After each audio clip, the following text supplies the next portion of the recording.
Quiz challenge. ಕರ್ನಾಟಕದ ರೇಷ್ಮೆ ನಗರ ಎಂದು ಯಾವುದನ್ನು ಕರೆಯುವರು? ಕರ್ನಾಟಕದ ರೇಷ್ಮೆ ನಗರ ಎಂದು ಯಾವುದನ್ನು ಕರೆಯುವರು? ರಾಮನಗರ. ಸರಿಯಾದ ಉತ್ತರ. ಧನ್ಯವಾದಗಳು. ವಾಲಿಬಾಲ್ ತಂಡವೊಂದರಲ್ಲಿ ಎಷ್ಟು ಜನ ಆಟಗಾರರಿರುತ್ತಾರೆ? ವಾಲಿಬಾಲ್ ತಂಡದಲ್ಲಿ ಎಷ್ಟು ಜನ ಆಟಗಾರರಿರುತ್ತಾರೆ? 9 ಜನ. ತಪ್ಪಾದ ಉತ್ತರ. 6 ಜನ.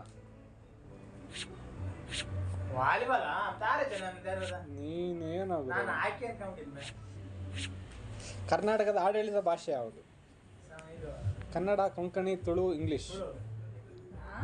ಆಡಳಿತ ಭಾಷೆ ಕನ್ನಡ. ಸರಿಯಾದ ಉತ್ತರ. Thank you. ಧನ್ಯವಾದಗಳು.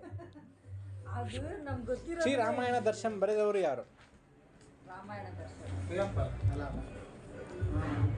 ಪಂಪ, ಕುವೆಂಪು, ರನ್ನ, ಜನ್ನ, ಕುವೆಂಪು. ಸರಿಯಾದ ಉತ್ತರ. ಮಾನವನ ಕಣ್ಣಿನಲ್ಲಿರುವ ಮಸೂರ ಯಾವ ಬಗೆಯದು? ನಿಮ್ನ ಮಸೂರ, ಪೀನ ಮಸೂರ, ದ್ವಿಪೀನ, ತ್ರಿಪೀನ. ನಿಮ್ನ ಮಸೂರ. ತಪ್ಪಾದ ಉತ್ತರ.